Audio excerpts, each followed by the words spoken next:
Morbi classes YouTube channel में आप सभी का हार्दिक स्वागत है। आज हम पीरियोडिक टेबल के बारे में पढ़ने जा रहे हैं।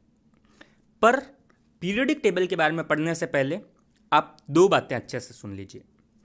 मुश्किल से मुश्किल ये 15 मिनट का सेशन है। अगर आप अपने जीवन के 15 मिनट इस सेशन को देना चाहते हैं तो ही आप इसे अटेंड करें, वरना अटेंड करने की ज़रूरत नहीं है।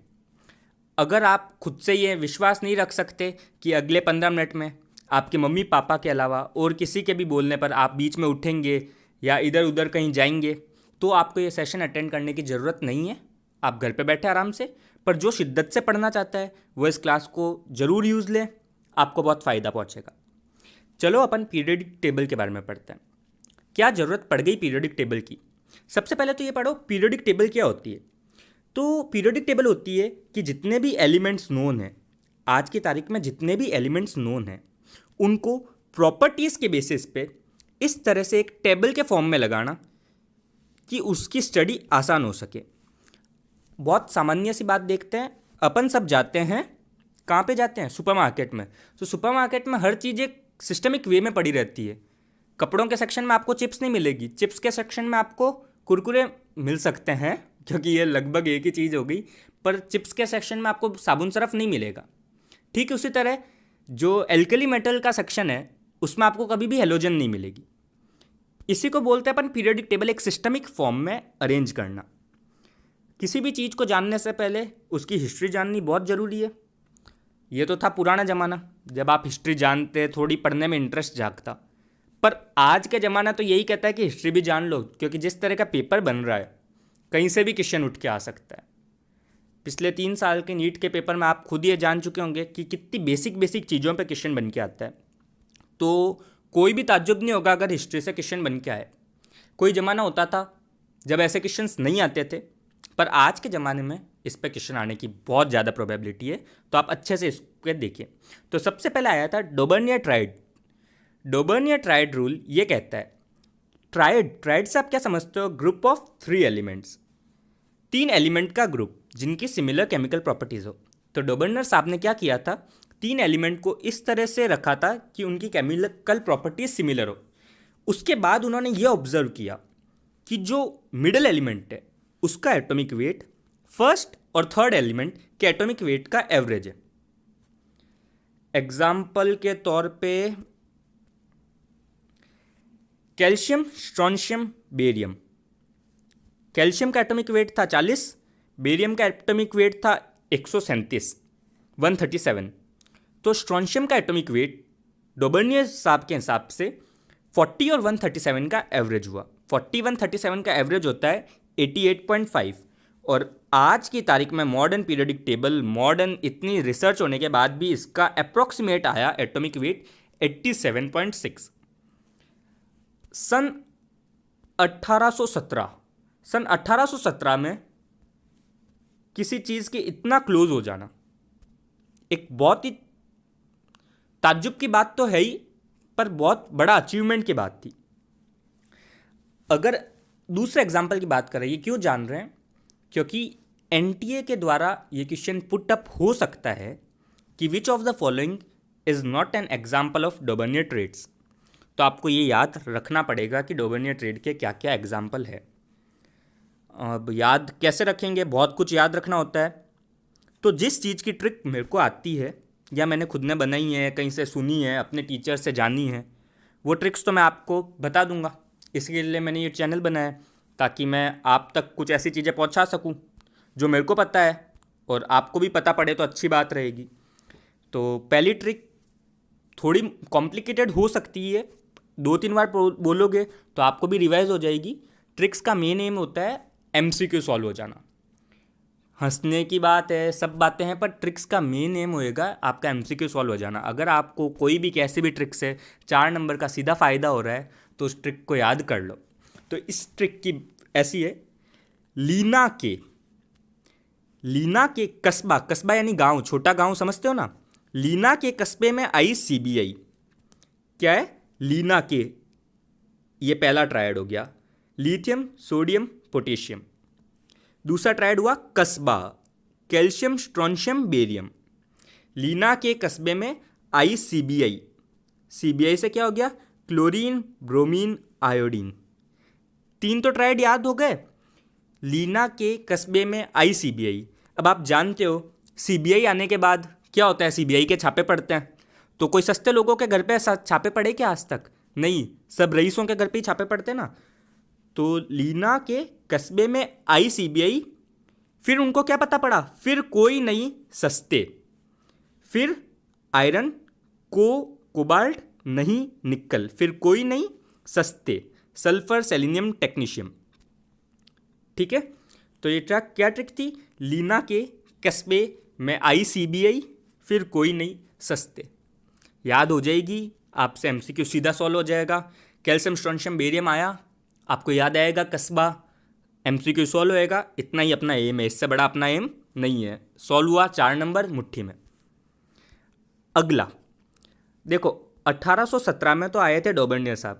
उसके बाद 1865, ईयर याद करने की कोई ज़रूरत नहीं है, बहुत कुछ है पढ़ने का, अच्छे से पढ़ लो, बाकी की चीज़ें वही फ़ायदा कर देगी, ईयर याद करने की ज़रूरत नहीं है। पर मैं आपको एक बात बताना चाह रहा हूँ कि 1817, 1817 से 1865 मतलब एक बहुत बड़ा पीरियड में इस लॉ को माना गया था। और मतलब ये बेसिक्स थे, इनके पीछे पीछे धीमे धीमे चीज़ें सामने आने चल रही।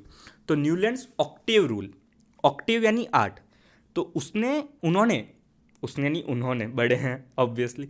न्यूलैंड साहब ने क्या किया, उन्होंने एलिमेंट्स को अरेंज किया increasing order of atomic masses. किस ऑर्डर में, एटॉमिक मास के इंक्रीजिंग ऑर्डर में। और उन्होंने क्या ऑब्जर्व किया, डॉबर्नियर साहब ने ये ऑब्जर्व किया था कि फर्स्ट और थर्ड का एटॉमिक मास का एवरेज सेकंड का एटॉमिक मास है। वहीं न्यूलैंड साहब ने ये ऑब्जर्व किया कि जो 8th एलिमेंट है उसकी प्रॉपर्टीज़ फर्स्ट एलिमेंट की प्रॉपर्टीज से मिलती जुलती है। जैसे अपन भी ये जानते हैं, अपने 7 सुर सा रे गा मा पा धा नी, उसके बाद क्या आता है, सा। ठीक उसी तरह से पीरियोडिक टेबल में भी उस समय ये हो रहा था कि जो 7th 8th एलिमेंट था उसकी प्रॉपर्टीज़ फर्स्ट एलिमेंट से मिलती जुलती थी। ये मतलब आप देखो, इसमें एक सेकेंड है, पहला, दूसरा, तीसरा, चौथा, पांचवा, छठा, सातवां और वापस 8वां। इन 8 की प्रॉपर्टीज़, जो वापस 8वां आया मतलब सोडियम, उसकी प्रॉपर्टीज़ लिथियम से मिल रही है। सोडियम के बाद 8वां आया पोटेशियम। ठीक उसी तरह बोरोन के बाद 8वां आया एल्युमिनियम। नाइट्रोजन के बाद 8वां आया फॉस्फोरस। इनकी प्रॉपर्टीज़ एक दूसरे से मिल रही है। आज भी अपन मॉडर्न पीरियोडिक टेबल देखें तो ये एक दूसरे के नीचे ही है। मतलब 1865 में उन्होंने जो बताया था ये भी काफ़ी हद तक सही था। एक बहुत इंपॉर्टेंट चीज़ ध्यान रखने की बात है, क्या बात है, इनर्ट गैसेस। इस समय तक इनर्ट गैसेस नोन नहीं थी। ठीक है, इसलिए 8th एलिमेंट, आज की तारीख में 8th एलिमेंट इनर्ट गैस आ जाती है। तो फिर क्या हुआ, क्या लिमिटेशंस थी? तो पहली लिमिटेशन ये थी कि ये वैलिड था अप टू कैल्शियम। ये बात तो लगभग सबको पता है कि ये वैलिड होता है अप टू कैल्शियम। आप आए हो यहाँ पे कुछ नया सीखने, फिर भी आपको ये बात शायद पहले से पता होगी, श्योरली पहले से पता होगी कि न्यूलैंड साहब का ऑक्टेव रूल केवल कैल्शियम तक वैलिड था। पर ऐसा क्यों? तो ऐसा इसलिए होता है कि कैल्शियम के बाद आ जाता है ट्रांजिशनल एलिमेंट्स। कौन से एलिमेंट्स आ जाते हैं? ट्रांजिशनल एलिमेंट्स, पता है ना आपको। तो ट्रांजिशनल एलिमेंट आने के बाद क्या होता है, every 18th element, not 8th, every 18th element की प्रॉपर्टीज सेम होती है। जबकि न्यूलैंड्स ऑक्टेव रूल ये कहता था हर 8th एलिमेंट की प्रॉपर्टीज सेम है। इसके लिए ट्रांजिशन मेटल आने के बाद हर 18वें एलिमेंट की प्रॉपर्टी सेम आती है, ना कि 8वें एलिमेंट की। ठीक है, वहीं दूसरी चीज़ थी, after the discovery of inert gases, थोड़े देर टाइम बाद इनर्ट गैसेस की डिस्कवरी हुई।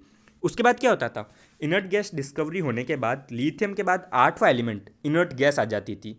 लिथियम के ग्रुप की इनर्ट गैस कौन सी होती थी?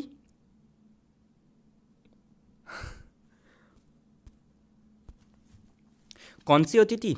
नियॉन। तो लिथियम के बाद 8th एलिमेंट कौन सा आ जाता था? नियॉन। ठीक है, तो ये 2 लिमिटेशन थी। पहला, केवल कैल्शियम तक वैलिड था। दूसरा, इनर्ट गैसेस की डिस्कवरी होने के बाद हर 8th एलिमेंट एक इनर्ट गैस थी।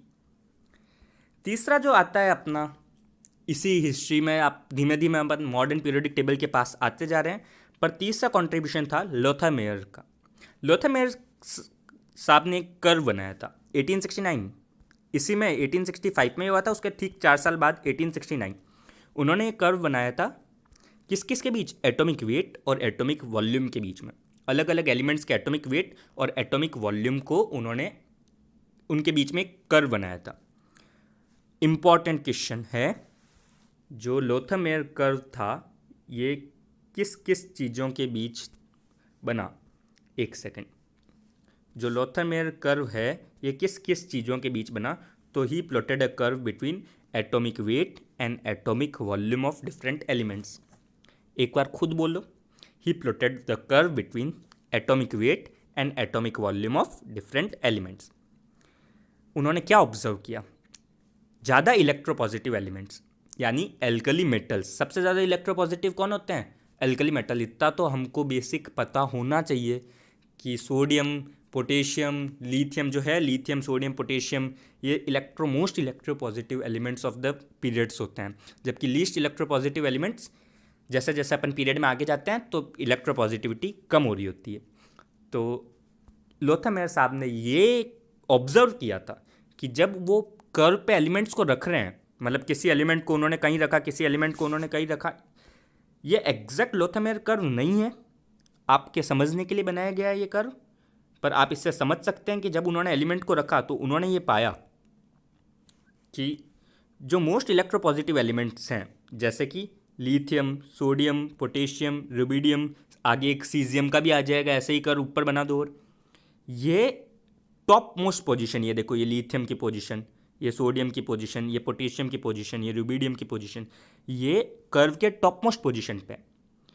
जो डिसेंडिंग पोजीशन, ये तो थी टॉप मोस्ट पोजीशन, अब ये आएगी डिसेंडिंग पोजीशन, ठीक है, समझ रहे हो।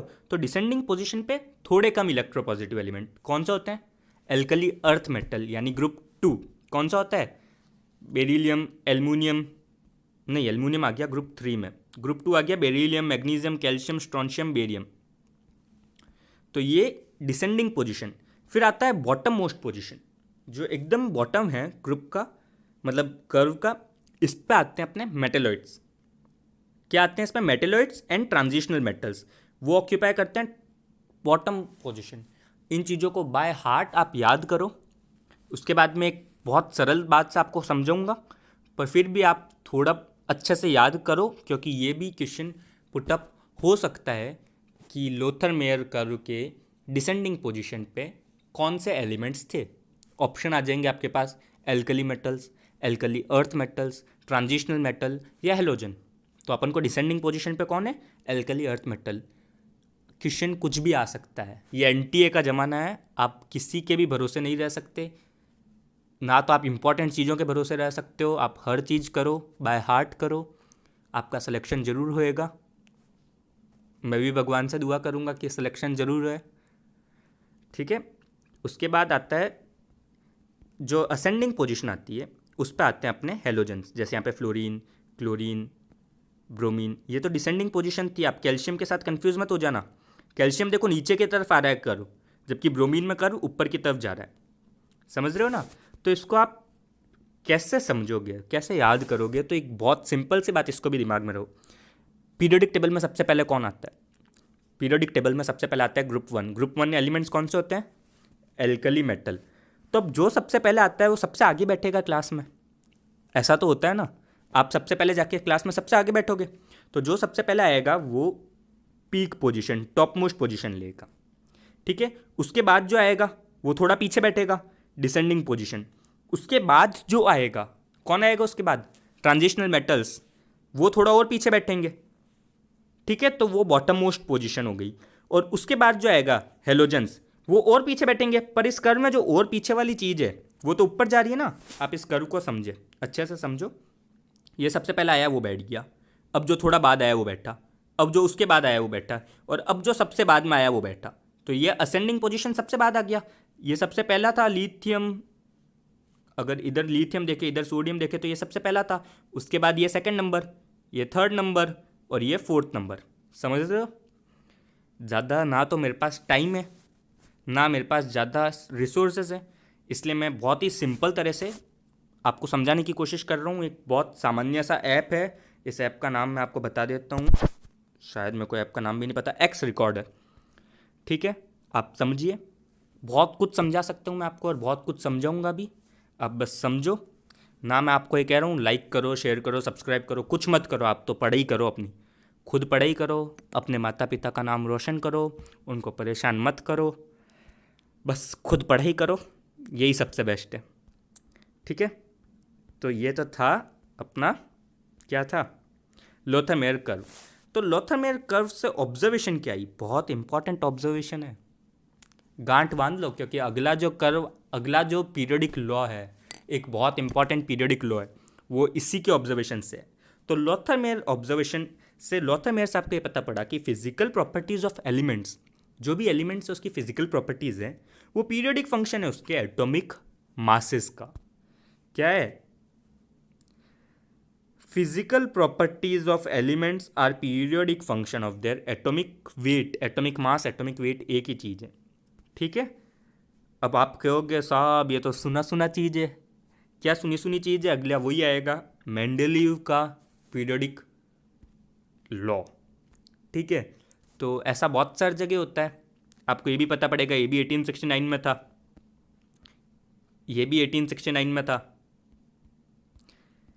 तो बहुत सारी जगह ऐसा हो जाता है कि करता कोई भरता कोई, ऐसी चीज़ें हो जाती है, पर उन्होंने और भी बहुत कुछ दिया था इस लॉ के बेसिस मान के। इन्होंने ऐसा नहीं था उन्होंने किया किसी मेहनत ने और खा किसी और ने लिया, ऐसा नहीं हुआ था, पर इस कर्व के बेसिस पे उन्होंने और रिसर्च करी, और रिसर्च करके उन्होंने एक बहुत अच्छा और अपने टाइम का बहुत माना हुआ लॉ दिया।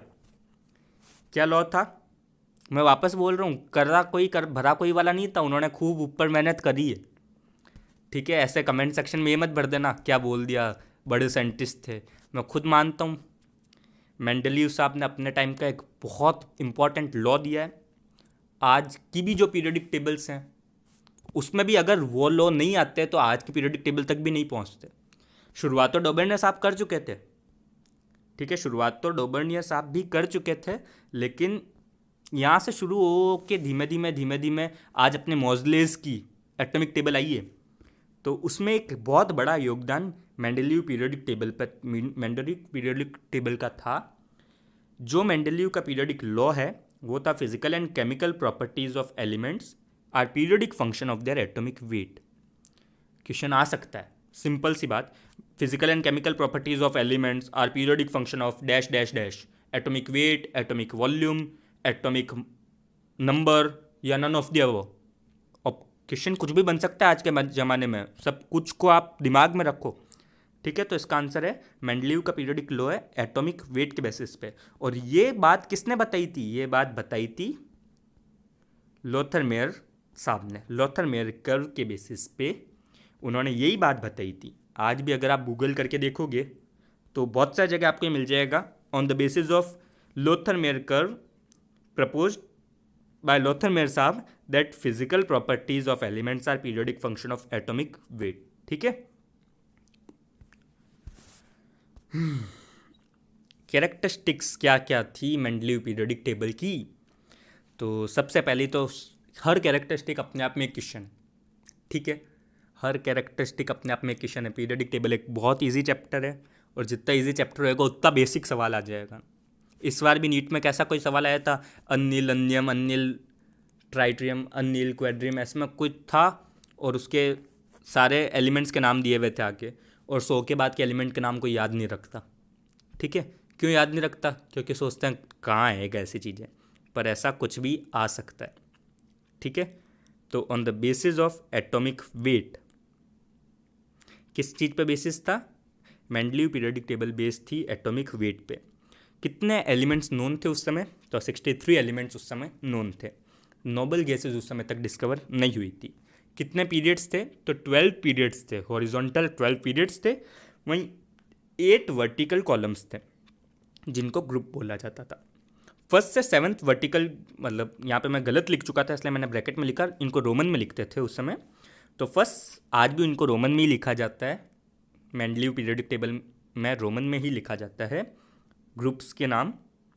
तो first, second, third, fourth, fifth, six, seventh, ये जो फर्स्ट से 7th ग्रुप है इनको डिवाइड किया था ए और बी ग्रुप्स में, सब ग्रुप्स में। ये मैंने ग्रुप गलत लिखा है, यहाँ पे सब ग्रुप होना चाहिए। ये क्वेश्चन बन सकता है कि बी सब group of Mendeleev periodic table contains which element. तो ए सब ग्रुप में थे नॉर्मल एलिमेंट्स, वहीं बी सब ग्रुप में थे ट्रांजिशनल एलिमेंट्स। ठीक है, अपन जब मॉडर्न पीरियोडिक टेबल पढ़ेंगे तो अपन ट्रांजिशनल एलिमेंट्स के बारे में अच्छे से डिस्कस करेंगे।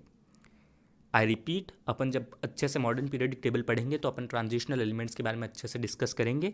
दूसरी बात, डी एंड एफ ब्लॉक नाम का एक बहुत अलग चैप्टर है, अपन उसको भी पढ़ेंगे, तो उसमें ये और भी अच्छे से अपन अच्छे से कवर कर लेंगे। वहीं एट्थ ग्रुप था, उसमें कितने एलिमेंट्स थे? 9 एलिमेंट्स।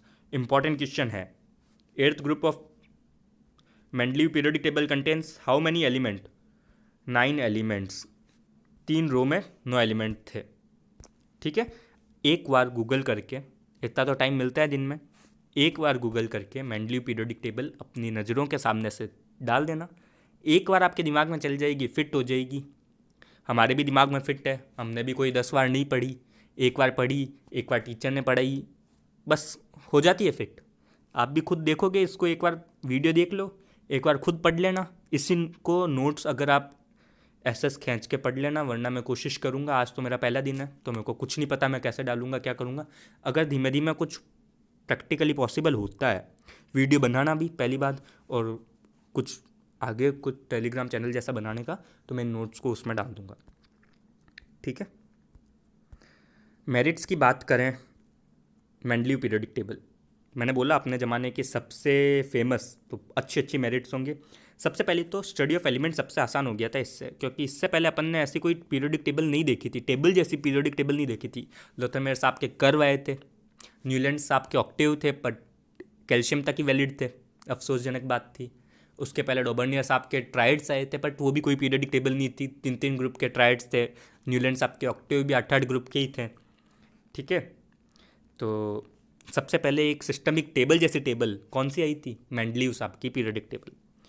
इन्होंने क्या किया था, सबसे इंपॉर्टेंट, इन्होंने कुछ नए एलिमेंट्स प्रेडिक्ट कर दिए थे जो उस समय थे ही नहीं। वो इन्होंने कहा नहीं, ऐसा एलिमेंट तो होगा, आज अपन को नहीं मिला है पर थोड़े टाइम बाद मिलेगा, और मिले भी।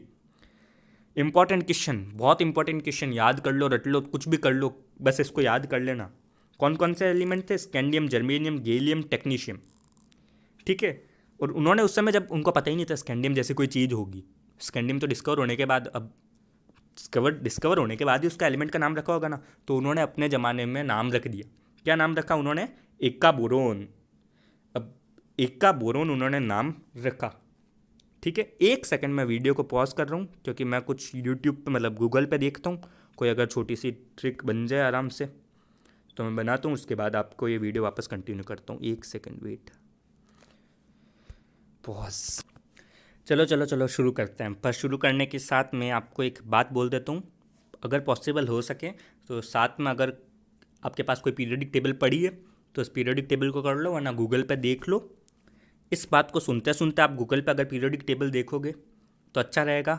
मैं इसमें नहीं डालना चाहता, क्योंकि भाई मेरी पहली यूट्यूब वीडियो है, मुझे नहीं पता, क्या पता किसी ने कॉपीराइट डाल दिया तो अपना तो शुरू होने से पहले ही सब ख़त्म, इसलिए मैं नहीं डाल रहा। ठीक है, तो आप देख लो। देखो, मैं बता रहा हूँ, गैलियम अपनी जो एटॉमिक टेबल है वो कैसी है?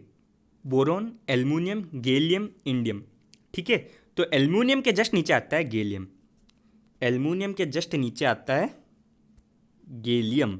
तो उसको क्या बोला? एक्का एल्युमिनियम, क्योंकि उस समय तक तो पता नहीं था कि गैलियम जैसी कोई चीज़ है, तो उसको कैसे किया? एक्का। एक्का मतलब प्रॉपर्टीज सिमिलर, मिलती जुलती।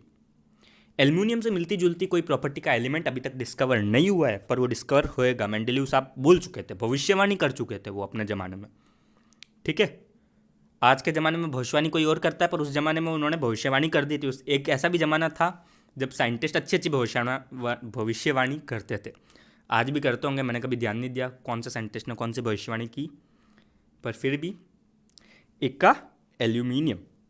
ठीक है, ठीक उसी तरह मैंगनीज एक ट्रांजिशनल एलिमेंट है। 1 सेकंड, ये कैसे आएगा? हाँ, मैंगनीज के जस्ट नीचे आता है टेक्नीशियम, टीसी। ठीक है, तो मैंगनीज, एक का मैंगनीज। सिलिकॉन के जस्ट नीचे आता है जर्मेनियम, तो एक का सिलिकॉन। जर्मेनियम का क्या नाम था? एक का सिलिकॉन। वहीं बोरोन के जस्ट नीचे एल्युमिनियम आता है, ठीक है। पर बोरोन, आप ऐसा समझो कि आप देखो ना बोरोन और स्कैंडियम, आपको रिलेशन अपने आप समझ आ जाएगा। जस्ट नीचे तो है पर थोड़ा पीछे वाले ग्रुप्स में आ गया, एकदम ही पीछे ग्रुप में आ गया, ठीक है। तो बोरोन, इसको भले आप याद कर लेना, वरना मेरे तो दिमाग में बैठ गया, क्योंकि मेरे सामने पीरियोडिक टेबल खुली हुई है, आपके भी सामने ज़रूर खुली हुई अगर होगी तो आपके भी दिमाग में बैठ गया होगा, ठीक है। तो ऐसा याद हो गया। एक का सिलिकन, सिलिकन के जस्ट नीचे कौन आ गया, जर्मेनियम। एक का एल्युमिनियम, एल्युमिनियम के नीचे कौन आ गया, गैलियम। एक का मैंगनीज, मैंगनीज के नीचे कौन सा था, टेक्नीशियम। और एक का बोरोन, बोरोन के पीछे और थोड़ा सा एक कदम नीचे और बहुत ज़्यादा पीछे, मतलब थोड़ा सा ही है यार, पर मान लो बहुत ज़्यादा पीछे, ठीक है। एक कदम नीचे और बहुत ज़्यादा पीछे कौन था, स्कैंडियम, ठीक है। तो हो गया कुछ दिमाग में घुसा, बस घुसना चाहिए दिमाग में, आपका हो जाए, याद रहेगा, 4 नंबर मिलेगा। याद नहीं रहा तो अफसोसजनक बात आपके लिए, 4 नंबर बहुत ज़्यादा इंपॉर्टेंट होते हैं, मतलब लोग तो खप जाते हैं 4 नंबर बढ़ाने के लिए। आपको अगर ऐसे याद रह के 4 नंबर बढ़ रहे हैं तो बढ़ाओ ना, ठीक है। आगे आ जाओ। अगला, सबसे पहले उन्होंने बोला स्टडी को आसान किया, फिर किया नए एलिमेंट्स को डिस्कवर किया, उसके बाद भाई साहब उस समय तक साइंटिस्ट की वॉट लग गई। क्यों वॉट लग गई, उस समय स्थिति थी कि किसी एलिमेंट का वेट वो कुछ और समझते थे। तो अपने मेंडलीव साहब की पीरियोडिक टेबल में, क्योंकि उन्होंने तो पीरियोडिक टेबल किसके हिसाब से करी थी, एटॉमिक वेट के हिसाब से। अब उन्होंने कहा कि ऐसा एटॉमिक वेट का तो एलिमेंट हो ही नहीं सकता, क्योंकि इसकी प्रॉपर्टीज़ तो मिल रही इससे, मतलब इस ग्रुप से, पर वो उस ग्रुप के एटॉमिक वेट में घुस ही नहीं रहा। ऐसा एग्जाम्पल कौन सा था, बेरियम। क्या बोलते हैं इसको, बेरियम, बेरिलियम, एक सेकंड देख लेता हूँ। बेरिलियम बोलते हैं, ठीक है। बेरियम तो Ba होता है, हाँ। तो बेरिलियम क्या था इसका, तो अपन एटॉमिक वेट कैसे फाइंड करते हैं, आगे बहुत सारे क्वेश्चन में आएगा, इलेक्ट्रोकेमिस्ट्री का तो बहुत इंपॉर्टेंट पार्ट है। एटॉमिक वेट यानी वैलेंसी इंटू इक्विवेलेंट वेट, शायद Z से डिनोट करते थे, इक्विवेलेंट वेट फाइंड करते हैं Z into n equals to W, ठीक है। तो एटॉमिक वेट क्या होता है, वैलेंसी इंटू इक्विवेलेंट वेट।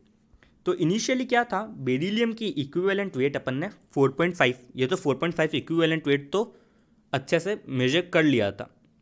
अब नाप तोल तो कर नहीं सकते, 4.5 यूनिट्स हैं, ये एटॉमिक यूनिट्स है ना।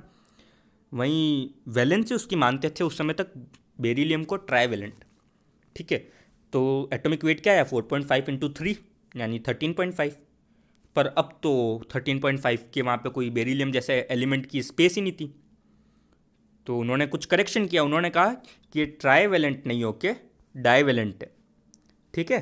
मतलब बेरिलियम 3+ नहीं बना के नॉर्मल स्टेट में नोबल गैस कॉन्फ़िगरेशन पाने के लिए, आगे मैं अच्छे से समझाऊंगा, अभी तो केवल बात बस दिमाग में डालने की कोशिश कर रहा हूँ। बेरिलियम +2 बनाता है, आप भी जानते हो, लास्ट एलिमेंट 2 में रहते हैं। मैं गलत डायरेक्शन में चली गई बात, कुछ नहीं, वापस भूल जाओ, ये बातें भूल जाओ, जब आएगी तब अच्छे से समझा दूंगा। पर इतना तो पता पड़ गया ना, बेरिलियम डाईवेलेंट होता है, ट्राईवेलेंट नहीं। तो अगर बेरिलियम डाईवेलेंट है तो उसका एटॉमिक वेट क्या हुआ, 9। वाह, 9 आते ही तो मेंडलीव साहब खुश कि लिथियम और बोरोन के बीच में, लिथियम और बोरोन के बीच में बेरिलियम की जगह आ गई। क्या आ गई, बेरिलियम की जगह आ गई। और इसी तरह से उन्होंने और भी एलिमेंट्स के याद, मतलब एटॉमिक वेट सही किए थे, याद रखने की ज़रूरत नहीं है। बाकी एलिमेंट्स कौन कौन से थे, यूरेनियम, गोल्ड, प्लेटिनम, इंडियम, इनको याद रखने की ज़रूरत नहीं है, जेन्युइनली बता रहा हूँ।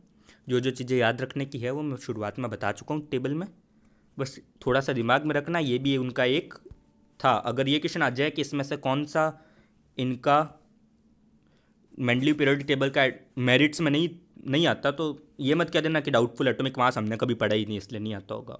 दिमाग में थोड़ा रखना, इसके एग्जाम्पल याद रखने की ज़रूरत नहीं है, ठीक है। वो तो आपके दिमाग में कुछ अच्छे से चला जाए, आपको ये थोड़ा बहुत वापस कभी देखो तो याद आ जाए, इसलिए मैंने बताया, बाकी इसको याद रखने की ज़रूरत नहीं है। अगली चीज़ें डीमेरिट्स, एडवांटेजेस तो पढ़ लिए, पर जब तक अपन किसी की नुस्ख निकाल नहीं लेते अपन को चैन थोड़ी पड़ेगा। तो डीमेरिट्स क्या क्या है, सबसे पहले तो बहुत कुछ बताया साहब ने, लेकिन हाइड्रोजन की पोजीशन नहीं बता पाए।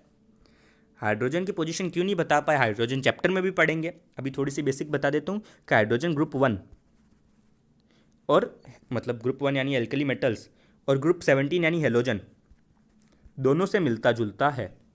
ठीक है, तो दोनों से इसकी प्रॉपर्टीज़ मिलती है, तो वो ये नहीं बता पाए। दूसरी चीज़ isotopes, position of isotopes. Isotopes क्या होते हैं? वो एलिमेंट्स जिनका एटॉमिक नंबर सेम होता है पर एटॉमिक मास अलग होता है। जैसे हाइड्रोजन के 3 आइसोटोप्स होते हैं। ठीक है, तो पहला हाइड्रोजन, दूसरा ड्यूट्रियम, तीसरा ट्रिटियम। तो प्रोटियम, ड्यूट्रियम, ट्रिटियम। ठीक है, हाइड्रोजन नहीं, प्रोटियम, ड्यूट्रियम, ट्रिटियम। इसमें एटॉमिक नंबर 1 पर एटॉमिक मास प्रोटियम का 1, ड्यूट्रियम का 2, ट्रिटियम का 3। तो इस हिसाब से तो इनको 3 अलग अलग ग्रुप में रखना चाहिए, क्योंकि एटॉमिक मास अलग अलग हुए तो ग्रुप भी अलग अलग हुए, क्योंकि ये तो increasing order of atomic mass पे बनी हुई है ना। पर वो इन्होंने ऐसा कुछ भी अपन को पीरियोडिक टेबल में देखने को नहीं मिला। उन्होंने सिर्फ एक हाइड्रोजन रखा, वो भी हाइड्रोजन की जगह उनको नहीं पता थी। ठीक है, उसी तरह दूसरे आइसोटोप में एक ही एलिमेंट को रख दिया, बाकी एलिमेंट्स को उन्होंने नहीं रखा। जो उनको ऐसा लग रहा था, मतलब जो उसका एवरेज आज अपन मानते हैं उस हिसाब से उन्होंने रखा था। तीसरा, कुछ पेयर्स एनोमलस थे। एनोमलस क्या थे कि बाकी सब पेयर इंक्रीजिंग ऑर्डर में थे, पर ये इंक्रीजिंग ऑर्डर में नहीं थे। एटॉमिक मास याद करने की ज़रूरत नहीं है, पर ये पेयर याद होने ज़रूरी है ग्रुप में। मतलब क्वेश्चन आ सकता है इसमें से कौन सा एनोमलस पेयर नहीं है, तो आर के, कोनी, थापा, ये 3 तो याद हो जाएंगे। आर के, कोनी, थापा और TEI याद कर लेना। आर के, कोनी, थापा। वीडियो बहुत बड़ी हो रही है, मेरे को इतनी बड़ी करनी नहीं थी, सॉरी आप सभी को, पर फिर भी अब ये बड़ी हो गई। मैं कुछ नहीं, अगली वीडियो में ध्यान रखूँगा, थोड़ा डाइवर्ट कम होऊंगा। पहली होती है गलती, माफ़ कर दिया करो, समझा करो। ठीक है, और वहीं बाकी क्या था, अगला demerit, like elements were placed in different group. मतलब एक जैसे एलिमेंट्स को अलग अलग ग्रुप में रखा हुआ था। जैसे प्लेटिनियम, गोल्ड। प्लेटिनियम को रखा उन्होंने 8th ग्रुप में, जबकि गोल्ड को रखा फर्स्ट बी में। अब गोल्ड ट्रांजिशनल एलिमेंट है, मैंने बताया था, बी यानी ट्रांजिशनल, ए यानी नॉर्मल। तो फर्स्ट ए में क्या है, लिथियम, सोडियम, जबकि फर्स्ट बी में क्या है, ट्रांजिशनल है। कौन कौन से ट्रांजिशनल है? गोल्ड होते हैं, और भी देख लेना गूगल पे, वैसे याद करने की ज़रूरत नहीं है। ठीक है, ये तो केवल बेसिक है, कोई 11th का बच्चा अगर भूला भटका देख रहा होगा उसके काम आ जाएगा, ग्रुप लिखना होगा। और वहीं उसने unlike elements were placed in the same group, ऐसे भी थे। अनलाइक एनिमल सेम ग्रुप में कैसे रखे कि फर्स्ट ग्रुप में उन्होंने नॉर्मल एलिमेंट भी रख दिए फर्स्ट ए में, और फर्स्ट बी में उन्होंने ट्रांजिशनल एलिमेंट भी रख दिए। ठीक है, मैं ज़्यादा लंबी नहीं करता हूँ, बाय बाय। अगली बार और अच्छा कोशिश करेंगे, देखते हैं अगली वीडियो बनेगी या नहीं बनेगी, पर फिर भी मैंने मेरी तरफ से कोशिश करी। कोई चीज़ समझ नहीं आया तो कमेंट कर देना, बाकी कुछ नहीं, चिल मारो, पढ़ाई करो, अपने माता पिता का नाम रोशन करो। Bye bye. चलो, अच्छा लगा वीडियो बना के, थैंक यू। कैसे करेंगे बंद?